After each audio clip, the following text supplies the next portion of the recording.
Pienākas kārtēja otrdiena un vēl sācies raidījums Ekstrasensu cīņas. Man aiz muguras atrodas Spāra centrs, kurā 2036. gadā notika nežēlīga traģēdija. Tika atrasts jauniešu līdzes. Un tagad Ekstrasens mums palīdzēs noskaidrot, kas te notika un atrisināt šo problēmu. Tad esmu es no kurienes es īsti esmu? Patiesībā es pat īsti nezinu.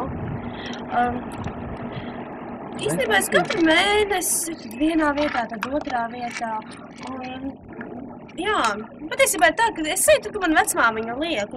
Un šie kauliņi ir izveidoti no manas vecmāmiņas pelniem. Jā, un man vecmāmiņa vienmēr man saka, kas man ir jādara. Atkal uzkrīt atbilstoša kombinācija. Un es zinu, iet pa labi vai pa kreisi. Jā. Kas es esmu? Es nezinu. Pieņemsim, ka mani sauc Ēriks, un man atrašanās vietas šī brīdējā ir noslēpums. Esmu ekstrasens jau 27 gadus. Un man nav paskaidrojumi, kā tas viss darbojās. To nevar izskaidrot. Es jums varu parādīt. Es izmantoju lūk šo te ierīci. Redzēt, viņai piemīt maģis spēks. Es piespiežu zilo pogu, un maģija notiek. Tas arī ir viss. Tāds ir stāsts par mani. Mēs atrodamies notikuma vietā pie bijušā Spāra centra, kur 2036. gadā notika šī drausmīgā traģēdija, kas pārtos jaunā puiša dzīvību. Un Ratnieks tagad mums pastāstīs par to. Labdien, mani sauc Ļudmila Pavlova. Es jums pastāstīšu par savu dēlu vienu dienu. Viņš ar saviem draugiem gribēja iziet ārā pastaigā. Izgāja ārā un tā arī neatgriezās. Es nezinu, kas viņam notika, policijas slēdziens nekādas nebija. It kā bija labs zēns, mācījās labi un gāja vidmašīnu modelistu kursos, bija perspektīvas puisis, bet, nezinu, neatgriezās un neko kopš tā laika vidēs dzirdējis. Es aizdomāju, kas varētu to izdarīt. Man domās, kas nojausmas, jo es savu mazdēlu draugus ļoti labi cilvēki arī mācījās labi, bet it kā viņi aizgāja pastaigāt ar draugiem un teica, ka viņš vienā brīdī vienkārši kaut kur būs. Es nezinu, man liekas, ka kādu huligāna vai kaut kas tāds, bet policija nekādu slēdzienu neuztaisīja, nezinu, un neturpināja lietu. Es nezinu. Mums ir visi secināti palīdz atklāt šo lietu. Jūs esat un mieru? Jāapskatās virziens, kur ir jāiet.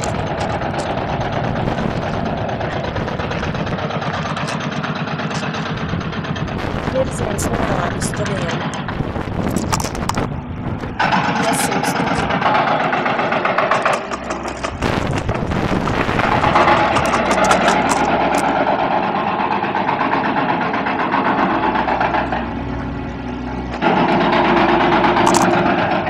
Viņu atrada šeit.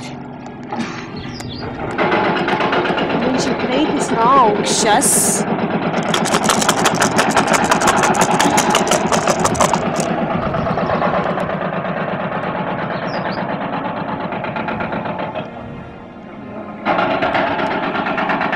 Iesim iekšā, apskatīsimies.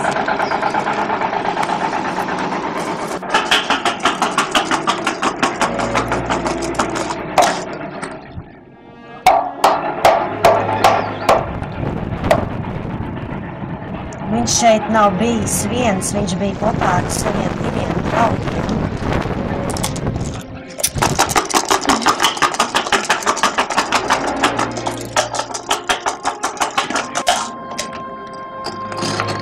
Un ir noticis negadījums. Viens no draugiem, ar kuru viņš ir sastrīdējies, ir izmetis vienkārši netīšām logu ārā. Bijis grūdienis. Cilvēks ir aizķēries, viņš krita. Tas ir no pēdējā stāva.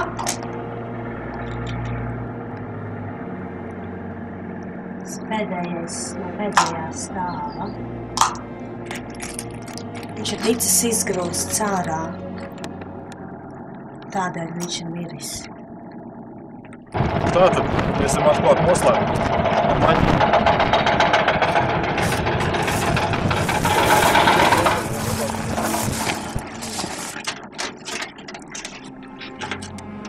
Tā, tūlīt pārbaudīsim.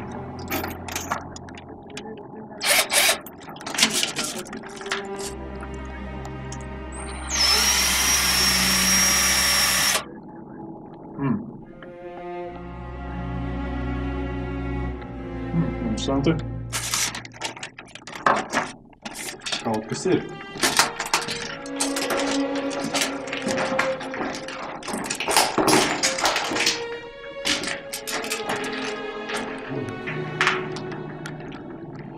Es kaut kā jūtu, ka kaut kas notiek raušu.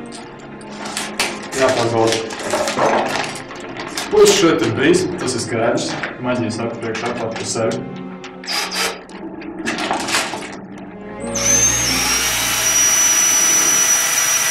Oj. Jā, skaidrs.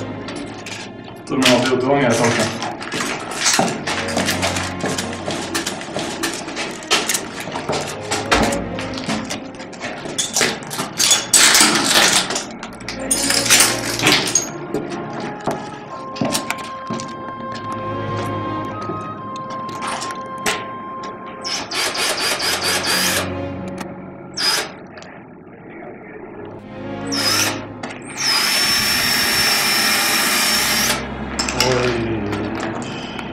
Ejam prom. Tur ir asins, es jūtu asins. Tur ne. Bet tās nav jauniešu asins.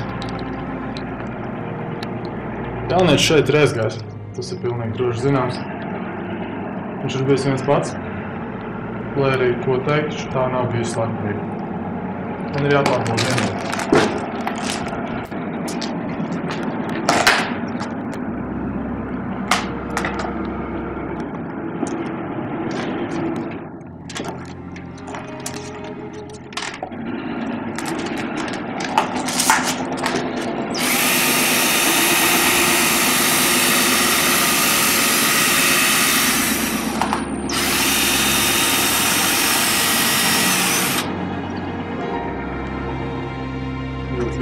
Ļoti savādi.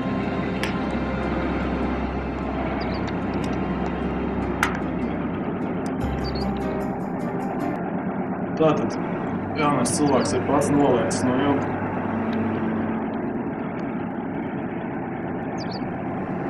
Bet es nesaprotu, kas ar viņu tālāk ir noticis.